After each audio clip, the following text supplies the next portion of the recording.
Hi, everyone. Welcome to the Silicon Slope Show, the new and improved Silicon Slope Show. Boy, do we have a show for you, and boy, are you glad to be alive on a Monday. Don't show him your screen, dude. We're working out the kinks. Ugh, he's got some weird tabs open. Everybody's looking at him. Garrett's here. Good luck to everyone involved in the show today. I hope things go well for everyone. We've never done this before. We've never tested it before. I can hear our producer in my ear, which means all of you can hear it as well. We are doing very well. But he can't hear us. He can't hear us, so it doesn't even matter. So some weird things are happening today, but we're having fun, and this show will get better, we promise. There's Garrett for no reason. Giddy up, bartender. There's no one for no reason. Where is that even showing? What did that just show? That was crazy. We've deliberately set the bar low on day one. This is a wild start. It's all Hey, B-roll. let's try to talk about the Black Desert Championship and see if that works.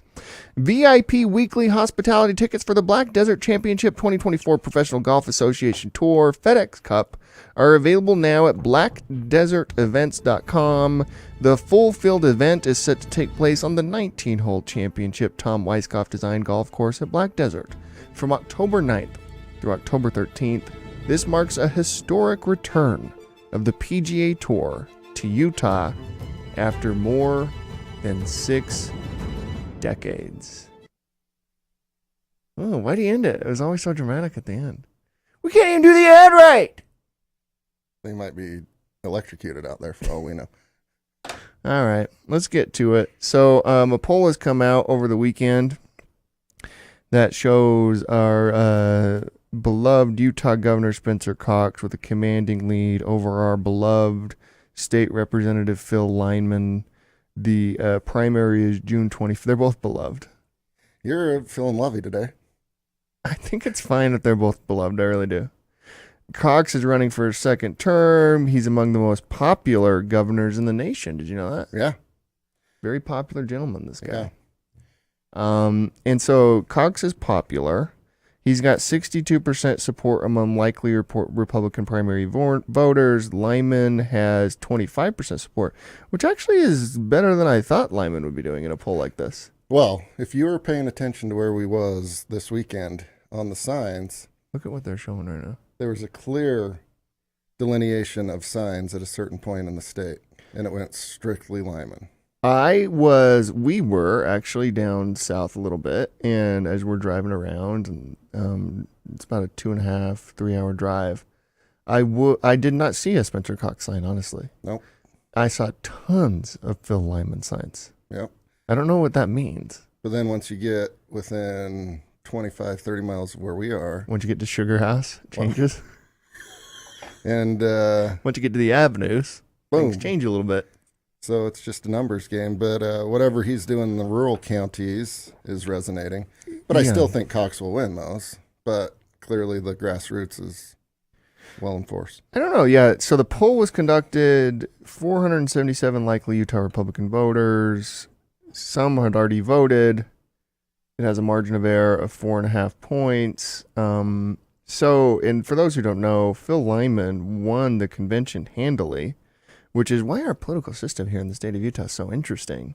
Yeah. Like Phil Lyman won the Republican convention, I think, with like over 70% of the vote. Yeah. And now Cox is coming right back in a primary and saying, well, I'm going to win this one by a lot, is what it's looking like.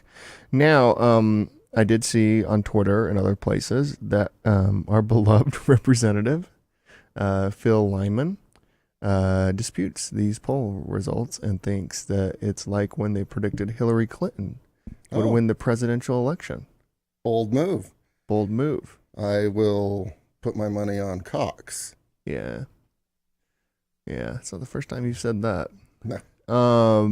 So good luck to Phil Lyman and Spencer Cox and everyone else who is engaged in this endeavor to be our next governor. I don't know why he'd want to be our next governor. Governor's good. 4 years. It would be the better one of all of them. Better one of all of them. I would much rather do that than like a Senate or Congress, or just because you get to stay home. Lieutenant governor might be the best. That's true, actually. You're just in the sweet spot. All right. Well, so that's what's going on there. Let's do another story here. Trump's doing an interview, a probation interview today. How lucky is that person that gets to do that interview? What do you say? Usually it's like some drug-addled 10-time convict. And now they're going to be like, you're going to be president. Mr. President, you're on parole, probation, whatever it's called. So I don't know if you heard there, something came out, I believe on Friday about this conviction where a cousin of one of the jurors posted on Facebook that a day before the verdict was read, that he'd talked to his cousin and they were going to convict Trump. And he posted that the day before the verdict, which means you got to sequester. You got to sequester. You ever seen the finale of Curb Your Enthusiasm?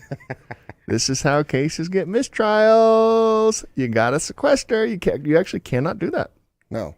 Is that tampering or just idiotic? It is very likely the juror screwed up. I do not know, and my sense of things, given the way I don't have a law degree, number one, and number two, following this case from the beginning, which I still don't know what the crime was. Yeah. I don't think it'll matter in this case because nothing else has really mattered. They did not tell him what he was being charged of until the judge read the instructions to the jury. You followed this a lot closer than me. So that's going to be an appeal. This is going to get overturned for sure. He does have sentencing coming up. They may put him in jail. I wouldn't put it past it. Yeah. We may have the leading candidate for president in jail. Little Rikers Island? And my word, is he going to win if they do that? Yeah, because that'll just be for a day or two, right? Post bail, go. I don't know. Yeah. I actually don't know. I've never been on a jury, have you? No. But I've never even been asked. I think one of the top 2 or 3 rules is don't talk about what you're doing. You cannot talk about the case. The judge gives them the instruction all the time. You cannot talk about this case outside of your 11 this peers. courtroom. Yeah, really, and with the other jurors. And so the fact that this person, we don't know if it was a female or a male. It's probably a male. Yeah, if it's a dumb thing. Your mic just went out, so I'll just carry this. I'm back. There you go. I'll just keep going. I think they're getting like shots all set up and stuff. Guys, this is a live show. No shots. This is live. My word. I'm live. You know what the crazy... Okay, hang on. Before we get back to the Trump thing. The craziest thing about this job and what we do, how many months have we been going live at 10 a.m.? We are live. 6. For 6 months. Sure. Yep. For 6 months. By the way, he's reminding us that we're live. That's so weird. For 6 months, we've been going live every day at 10 a.m. Every day. You want to know what's crazy? Every day in those 6 months, I walk in at about 9:30, 9:45. That was not the case this morning. And everyone is shocked that we're going live. We're doing it? That was not the case. That was not the case. Oh, are we doing it? Should we give her a go today? Yep. That may be It's like every on average day. the case. But that was not the case. Every day we should go live. And then we end up doing it. It's like we have goldfish brains. And the next day we're like, what do we do at 10 a.m.? Do we do a show?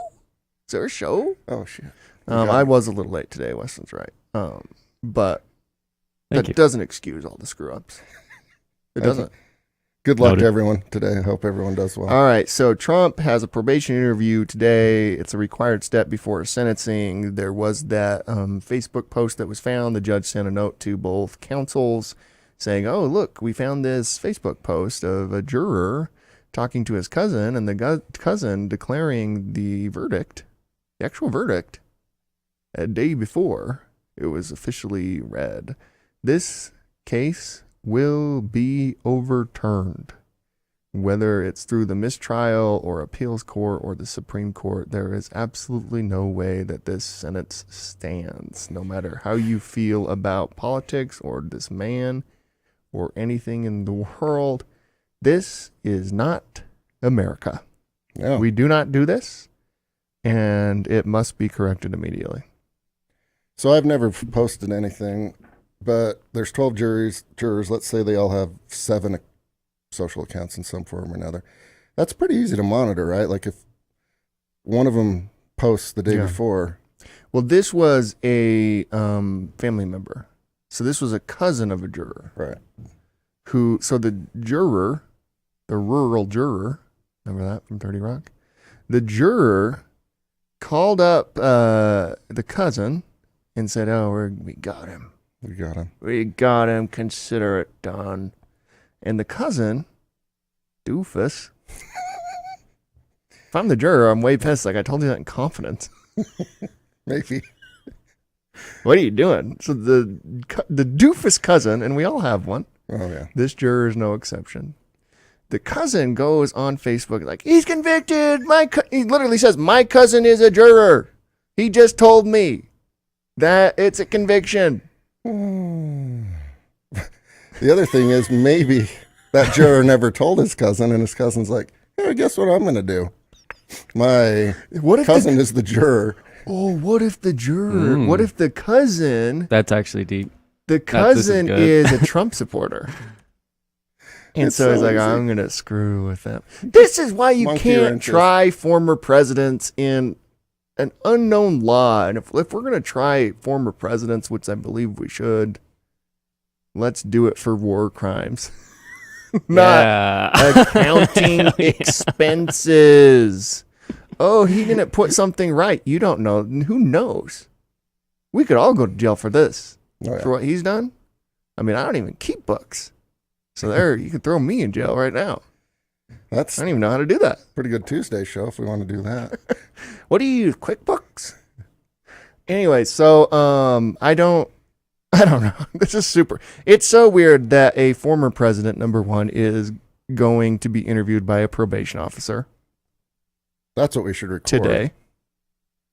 It is even weirder that that same former president is the leading candidate. And all betting odds say most likely to get elected in November. That person is going in for a probation interview today. Yep. And I don't think he can pardon himself either once he wins. It won't matter. Like this is getting overturned, and either in the appeals court or Supreme Court, this will get overturned. We actually have an interview that we want to play with you all today, don't we? We do. We have a clip of an interview. Should. Yeah. So I had the opportunity.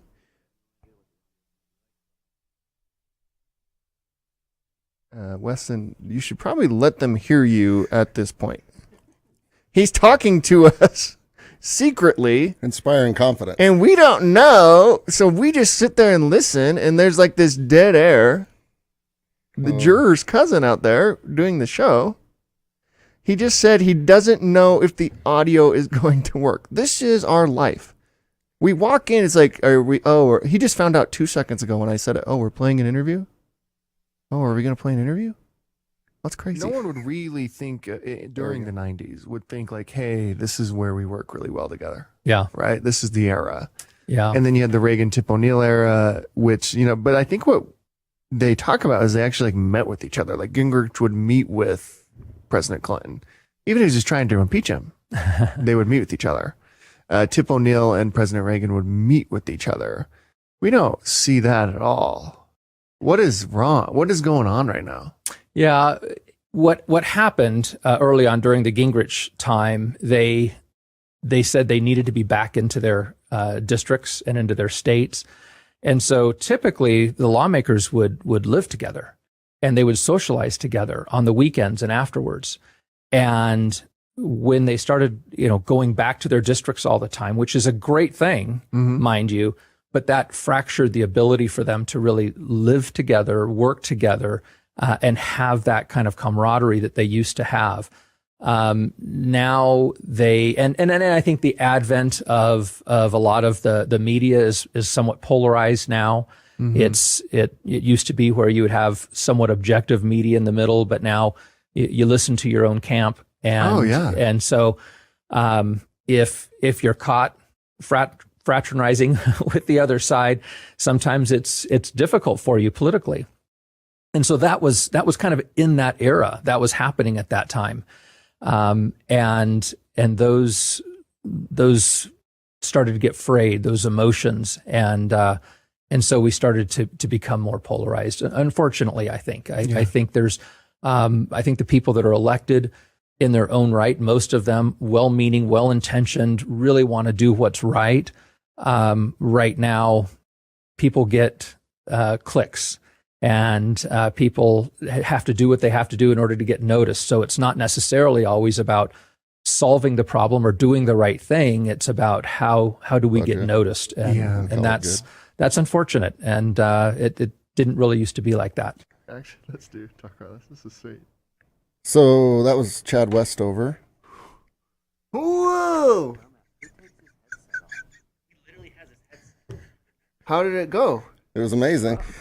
But actually, I like that because you guys were talking politics and not like healthcare.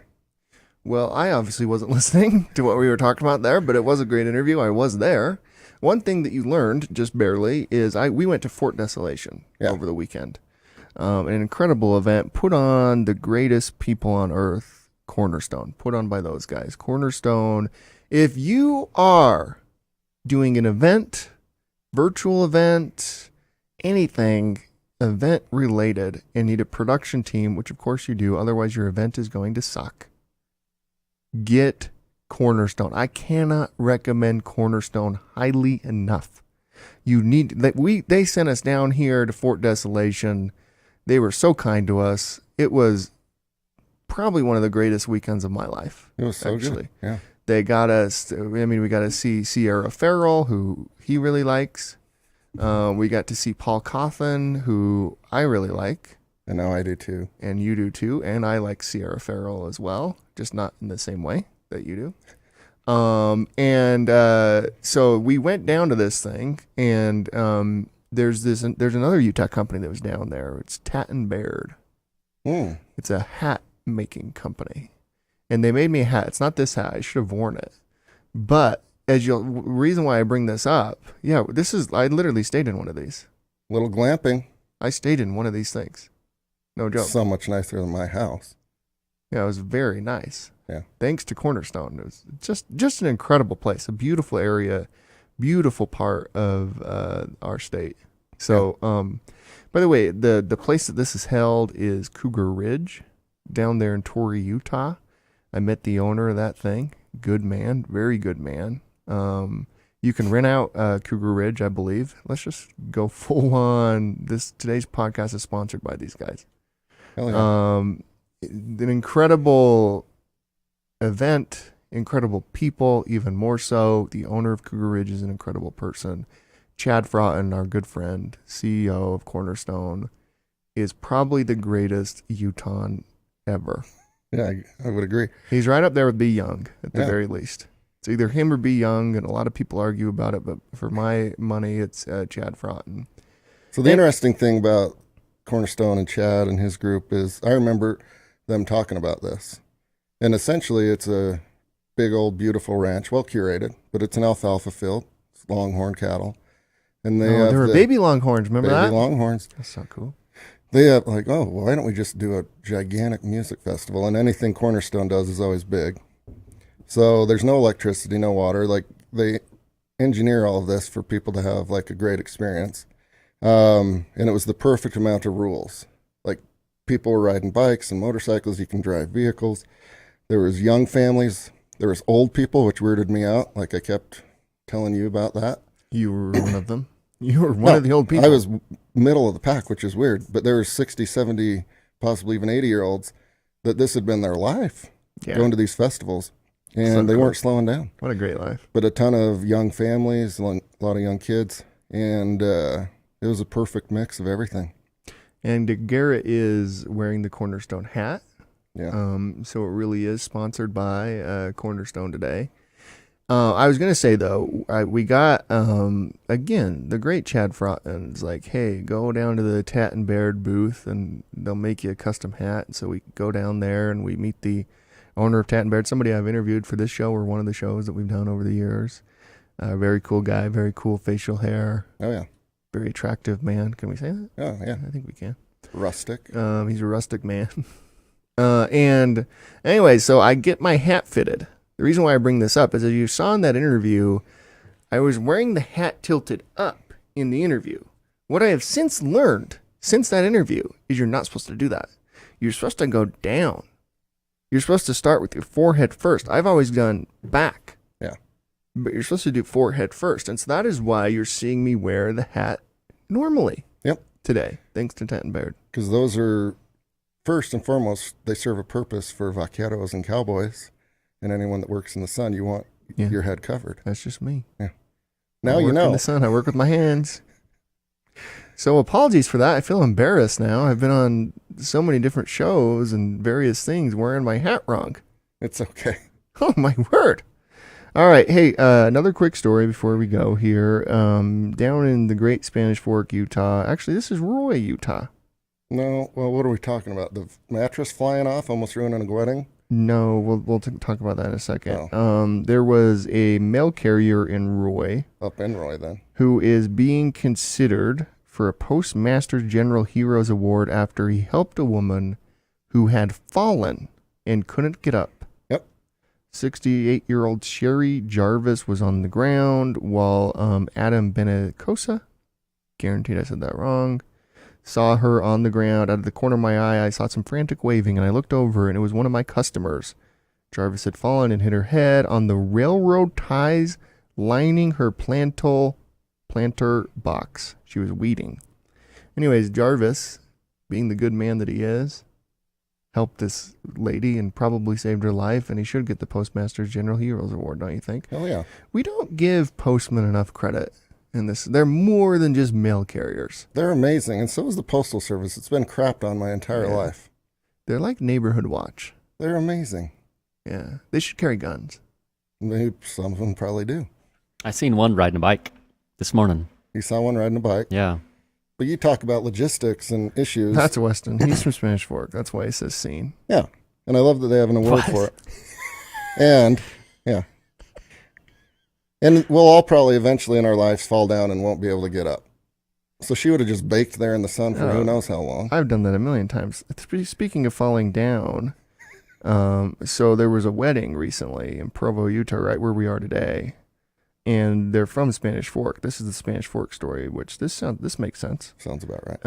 The wedding of a Utah bride and groom-to-be, Alex and Lydia Kissinger, didn't exactly play out like they dreamed, but it was certainly memorable. And isn't that all anyone can ask? Ooh, great copywriting, Fox 13. What a lead.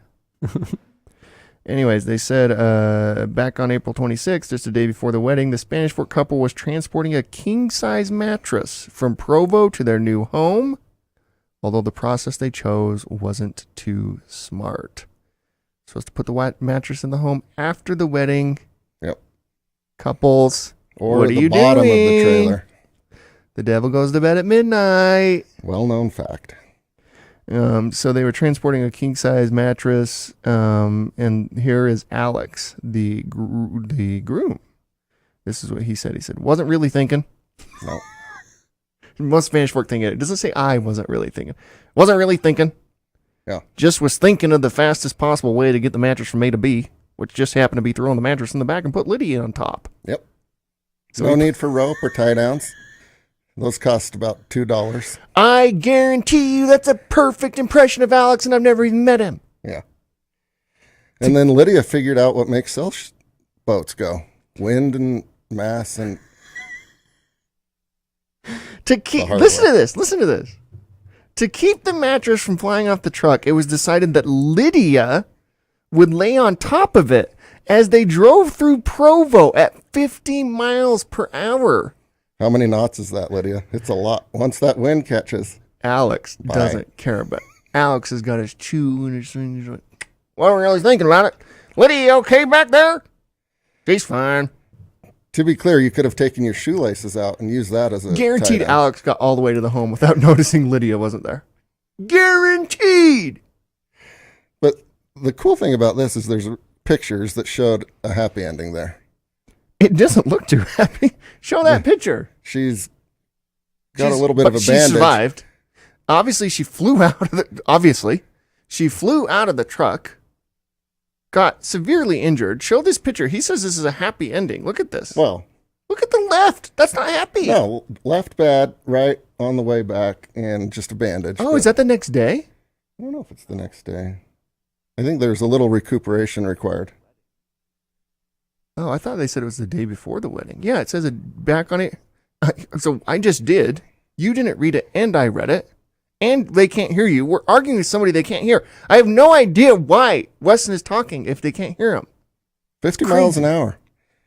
50 miles an hour. So catches. the best is I just can see Alex. I can picture what he looks like. I can everything about him being from Spanish Fork. Wasn't really thinking. Yeah. We've covered a lot of local news stories. If it's kind of dumb and or weird, it is south of our location here and it ends in Payson. And everything in between, things are not going well. There's a lot of illogical choices being made daily. Wasn't really thinking. Lydia, you okay back there?